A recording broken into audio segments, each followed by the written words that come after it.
So far we were talking about the applications of rate of change, some problems where we practically apply the rate of change, and we also try to calculate the population growth. We talk about how we can apply some exponential functions to see the population growth, and we also done some examples of business economics. We have done some examples of medical science, and the whole process is still ongoing, and we today also we will do some further examples to see further applications of the rate of change. One term in chemical industry and chemistry is called radioactive decay.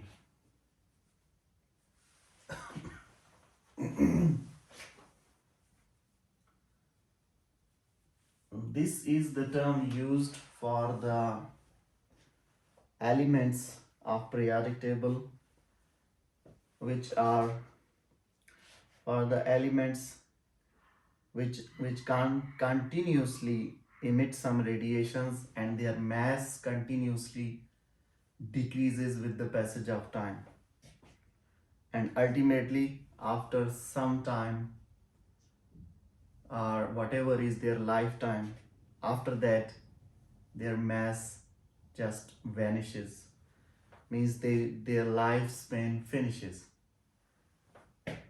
And according to that whole lifetime, there is also a term which is called half-life.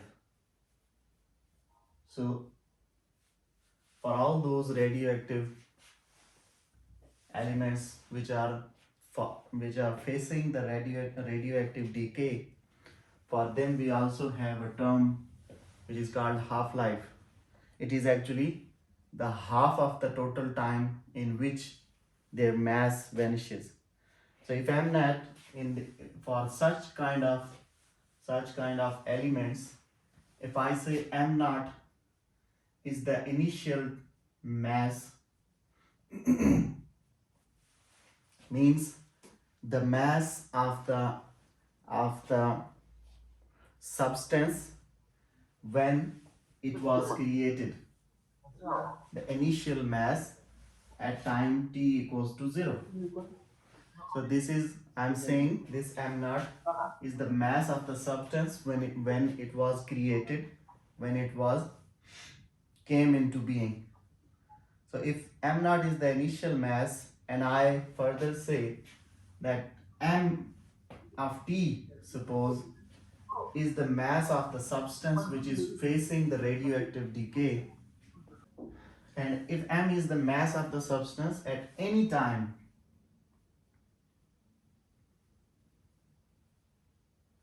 any future time, now this is the mass once the substance is created, and the initial mass was m naught, and now after every second of the time the mass is reducing, because the substance is continuously emitting radiations, and this emission of radiation is reducing the mass of the substance. So therefore this m naught is always less than the mass at any further time. After, now this is the mass at time t0, and this is the mass at any further time when the time is greater than 0. And of course this time is continuously this mass is continuously reducing, therefore this m naught is always, not less than, is always greater than the mass of the substance at any further time.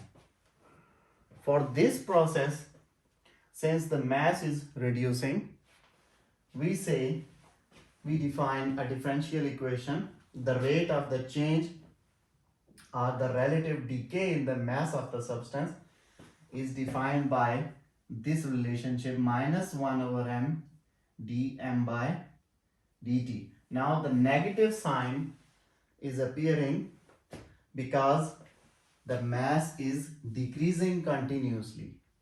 There is a continuous decline in the mass of the substance. So, or in other words, if you want to write this equation in terms of the equation which we defined for the population growth, you can write it as dm by dt is equal to some k, which is a constant of proportionality, into the mass at time t. Now, this k is a constant and you are already familiar with this kind of equation. This is just like the equation which we defined last time, dy by dt is equal to ky. This was the equation for the population growth. This is similar to this equation, dm by dt is equal to km. Only the hidden words behind these equations are different. For this equation 1, the hidden word is that the mass of the substance is changing continuously. There is a rate of change. For this equation, we said the population of the region is changing continuously. Only the hidden situations are different.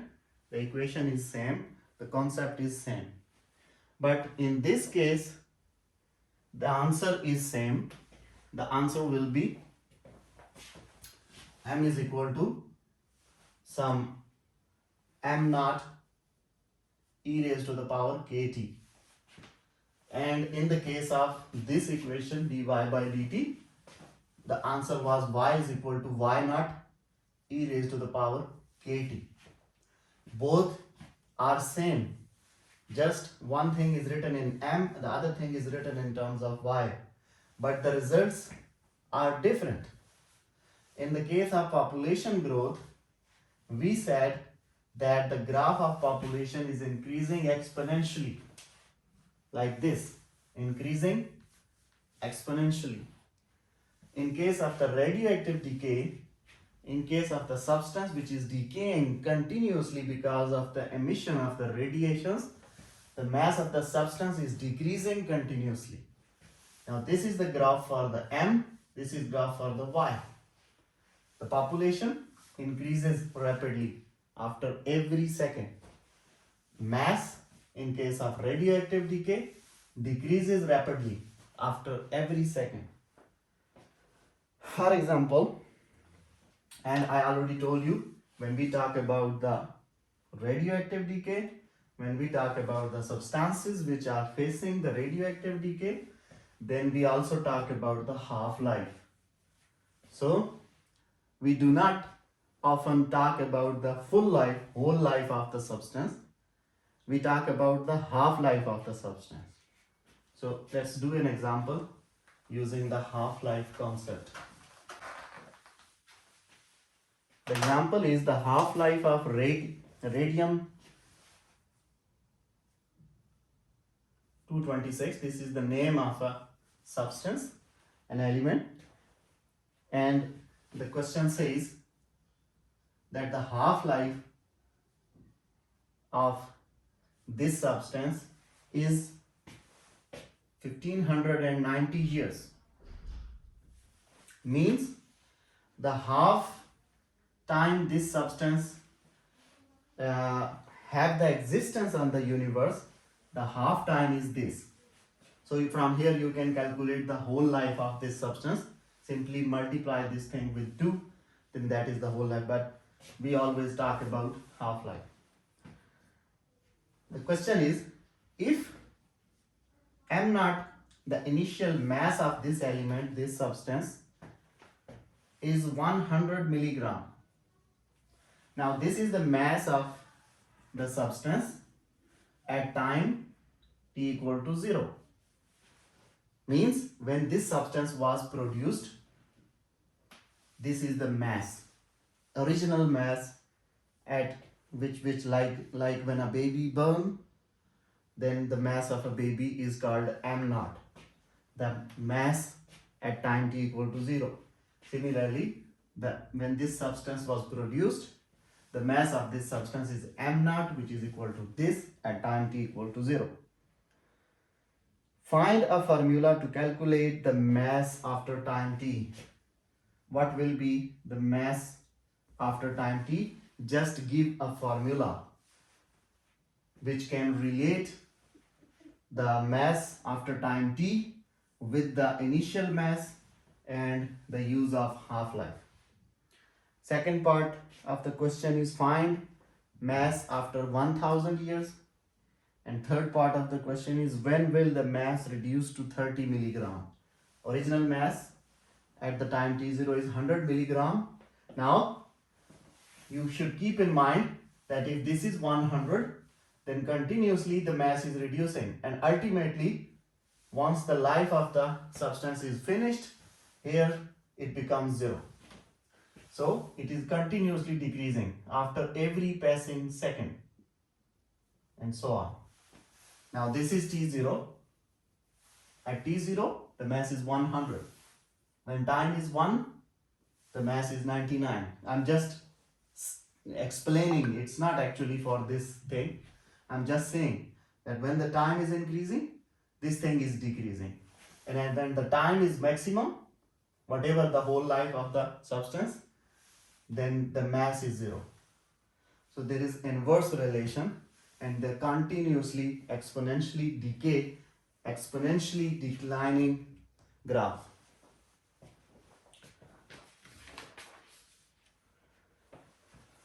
We know that the actual equation for this kind of happening, we already know that dm by dt is equal to some constant k into the mass at time t.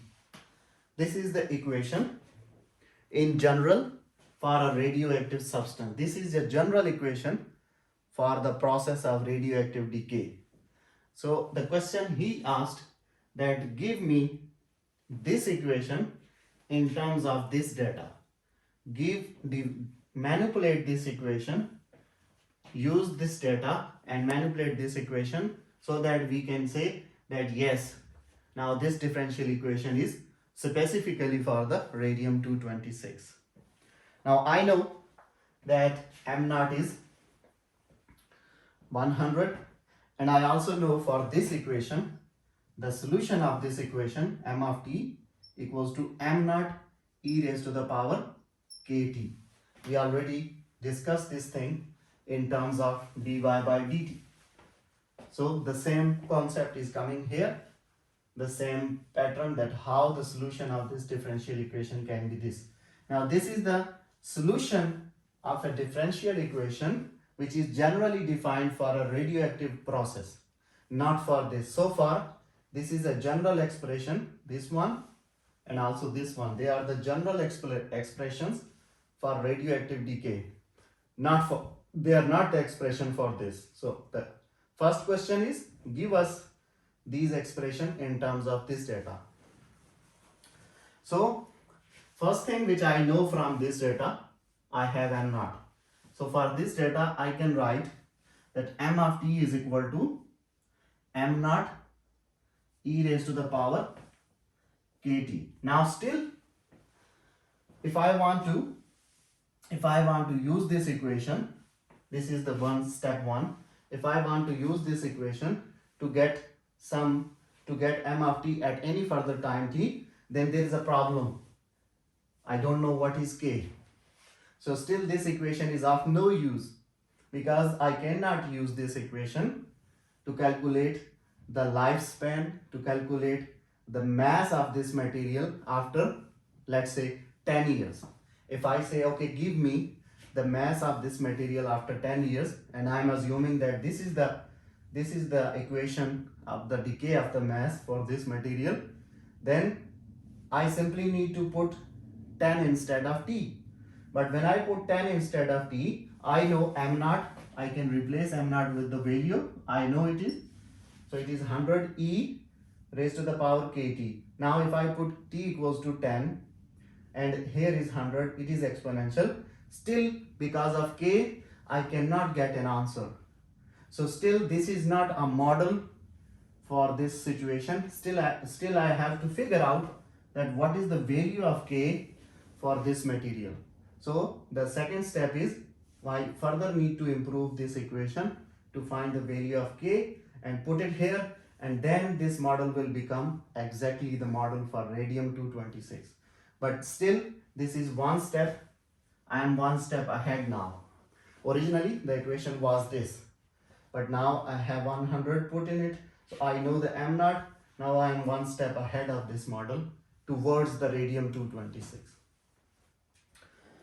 To find the k, just if you recall the same population problem, we started with 19. Same as the previous one. Yes, we started with 1950 and we used the data of 1960 to find the k. So similar is the case here. Now if you look at the given data, what other information we have? One information is that the half-life of the radium-226 is 1590. It means I can use this information to calculate the value of k. What does this mean?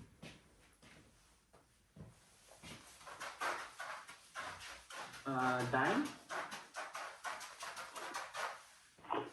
This is what this thing is, 1590 in terms of years. Now this is what? This is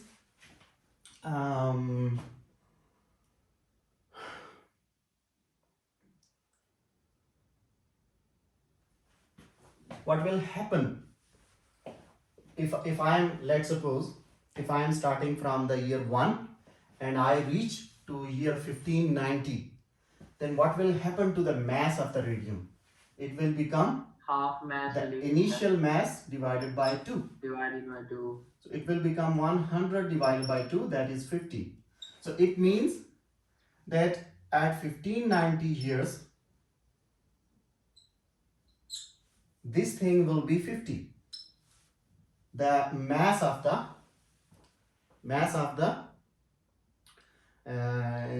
radium will be 50. So it means m, the mass of the radium, m at 1590 is 50.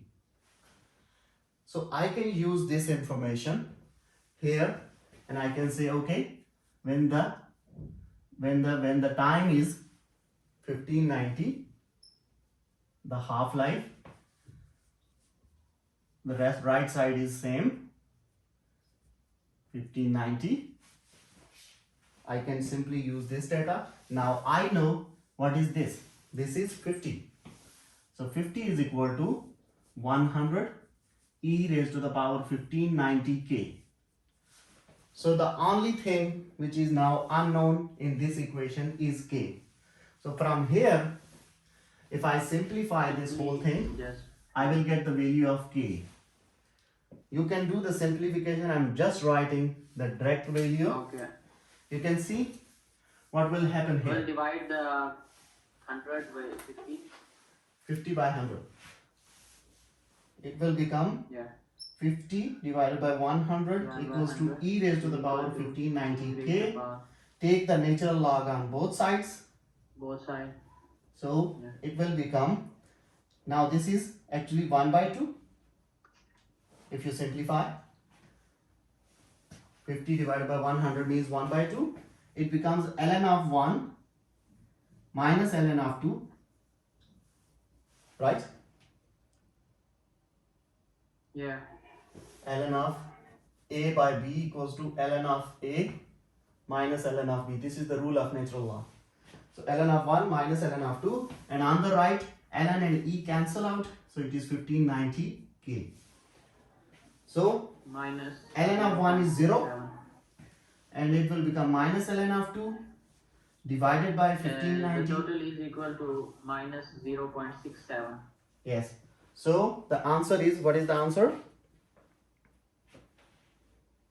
For right hand side, left hand side it's minus 0.67. Now, you mean k is minus 0.67 or only the left hand side?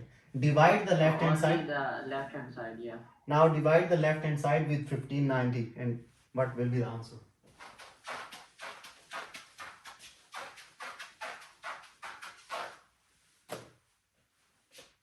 Give me Minus 0.000424. now this is the value of k. So I can use this k now into my original model. Originally m of t was m naught e raised to the power kt, which was 100 e raised to the power. Now I have the value of k, it is minus 0.000424 into the t, and on the left it is m of t. Now this is perfect model to calculate the mass of this material. Now this is the model for this material. Now you can calculate mass at any further time. Simply Right. plug in the value of t. Now the next question, the second part, that after 100 Actually, years, this was the tricky part yes, in solving, yeah, in doing homework. I actually don't know how to calculate this whole expression, but after a few tries, yeah, I got the answer. yes, this is the problem. Actually the problem is always k. When you find k, you have to see from the initial data you get the initial model, and then from the second data you can calculate easily the value of k, then you put it back. Now this is the model, put it back, and now this is the model. Now the second question is that after time 1000 years, what is mass? So I have the model, I can simply put value of t, so m of 1000 will be 100 e raised to the power minus 0.00424 into 1000, 1000. and just do the calculation on calculator, and this will be 65 milligram. So you can see, now look, this mass is about 1000. When 1000 year will pass, the mass of radium-226 will be 65. And you already know that when 1590 years pass, this data was given to you, and the mass was 50 milligram. So you can see from here, you can also see that your answer is right or wrong, because this is the half-life. So the half-life is 1590 years. It means 1000 years is less than the half-life. Then the mass should be greater than the mass given at the half-life. If it is 50, then the mass at any number, any value which is less than 1590, this value should be greater than 50. And when you will pass this 1590, Yeah. then for example, if you are now at 16, if you find the mass at 16, if you find the mass at 1600 years, then for sure the value should be less than 50. If you still getting the answer greater than 50, then it means you are doing wrong. So you can see there that how is it working. Now another thing, this was that if you know the number of years, then how to find the mass. The same thing can also be used, that if you want to know the number of years, but you at a certain mass. For example, if I'm saying that what years, at what years I can have the mass of the radium equals to 30 milligram. So what is given now in this problem, in this part, the time was given and you were supposed to find the mass. Now in the problem part C, mass is given and you are supposed to find the time. But in both cases you will use the same model which you have defined. So once you have defined the model, then you can use this model for any kind of activity for this radium-226. So now I know the mass, but I don't know the time. So mass after time t is equal to 100 the same formula, e raised to the power minus 0.000424 into the time t. But I know this mass. This is the target mass at the Yes. time t. Yes. And this is this mass. So I need 30 equals to 30. 100 e raised to the power minus 0.000424 into the time t. Now the only unknown thing is t. You can use the same concept of 30 natural log. divided by 100. Yes, take the natural log and then simplify and you will get the time. The answer is 2762. So you can see this digit is greater than 1590. Why this is greater than this 90? Because the mass is less than 50. The expected mass is less than 50. If I ask you the same question but I give you m of t is equal to 70, then this answer must be something less than 1590. When I will ask you a mass less than 50, then this answer will be greater than this number and vice versa.